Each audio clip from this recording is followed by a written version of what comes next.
While the men of the Age of Bronze still dwelt upon the earth, reports of their wickedness were carried to Jupiter. The god decided to verify the reports by coming to earth himself in the form of a man, and everywhere he went he found that the reports were much milder than the truth. One evening in the late twilight he entered the inhospitable shelter of the Arcadian king Lycaon, who was famed for his wild conduct. By several signs he let it be known that he was a god, and the crowd dropped to their knees, but Lycaon made light of the pious prayers. "Let us see," he said, "whether he is a mortal or a god."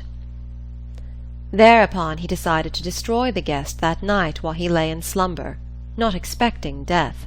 But before doing so he killed a poor hostage whom the Molossians had sent to him, cooked the half-living limbs in boiling water, or broiled them over a fire, and placed them on the table before the guest for his evening meal. But Jupiter, who knew all this, left the table and sent a raging fire over the castle of the godless man. Frightened, the king fled into the open field. The first cry he uttered was a howl. His garments changed to fur, his arms to legs. He was transformed into a bloodthirsty wolf. Jupiter returned to Olympus, held council with the gods, and decided to destroy the reckless race of men. At first he wanted to turn his lightnings over all the earth, but the fear that the ether would take fire and destroy the axle of the universe restrained him. He laid aside the thunderbolt which the Cyclops had fashioned for him, and decided to send rain from heaven over all the earth, and so destroy the race of mortals. Immediately the north wind and all the other cloud-scattering winds were locked in the cave of Aeolus, and only the south wind sent out. The latter descended upon the earth. His frightful face was covered with darkness, his beard was heavy with clouds, from his white hair ran the flood, mists lay upon his brow, from his bosom dropped the water. The south wind grasped the heavens, seized in his hands the surrounding clouds, and began to squeeze them. The thunder rolled, floods of rain burst from the heavens. The standing corn was bent to the earth. Destroyed was the hope of the farmer, destroyed the weary work of a whole year. Even Neptune, god of the sea, came to the assistance of his brother Jupiter in the work of destruction. He called all the rivers together and said, "Give full rein to your torrents, enter houses, break through all dams." They followed his command, and Neptune himself struck the earth with his trident and let the flood enter. Then the waters streamed over the open meadows, covered the fields, dislodged trees, temples, and houses.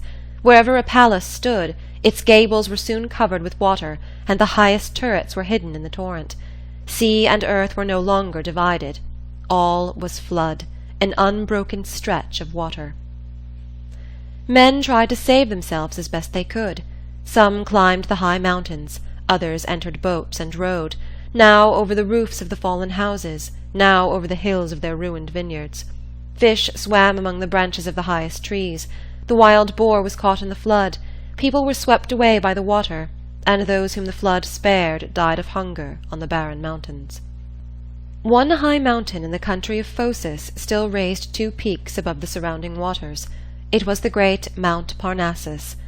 Toward this floated a boat containing Deucalion, the son of Prometheus, and his wife Pyrrha.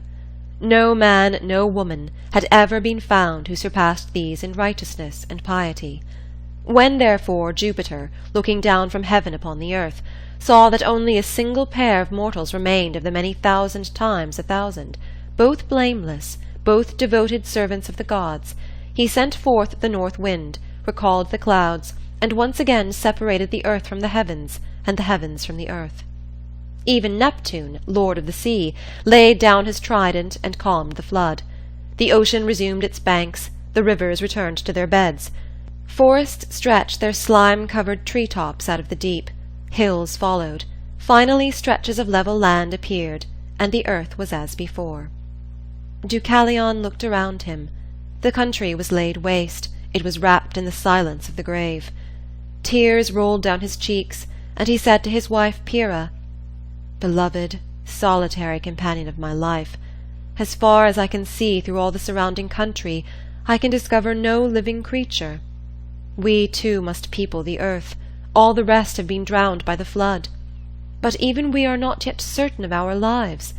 Every cloud that I see strikes terror to my soul, and even if danger is past, what shall we do alone on the forsaken earth? Oh, that my father Prometheus had taught me the art of creating men and breathing life into them." Then the two began to weep. They threw themselves on their knees before the half-destroyed altar of the goddess Themis, and began to pray, saying, "Tell us, O goddess, by what means we can replace the race that has disappeared. Oh, help the earth to new life." "Leave my altar," sounded the voice of the goddess. "Uncover your heads, ungird your garments, and cast the bones of your mother behind you." For a long time Deucalion and Pyrrha wondered over the puzzling words of the goddess. Pyrrha was the first to break the silence. "Pardon me, O noble goddess," she said, "if I do not obey you, and cannot consent to scatter the bones of my mother." Then Deucalion had a happy thought. He comforted his wife. "Either my reason deceives me," he said, "or the command of the goddess is good and involves no impiety. The great mother of all of us is the earth, her bones are the stones, and these, Pyrrha, we will cast behind us." Both mistrusted this interpretation of the words, but what harm would it do to try? Thereupon they uncovered their heads, ungirded their garments, and began casting stones behind them. Then a wonderful thing happened. The stone began to lose its hardness, became malleable, grew and took form, not definite at once, but rude figures such as an artist first hews out of the rough marble. Whatever was moist or earthy in the stones was changed into flesh. The harder parts became bones, the veins in the rock remained as veins in the bodies. Thus, in a little while, with the aid of the gods, the stones which Deucalion threw assumed the form of men, those which Pyrrha threw the form of women. This homely origin the race of men does not deny. They are a hardy people, accustomed to work. Every moment of the day they remember from what sturdy rock they have sprung.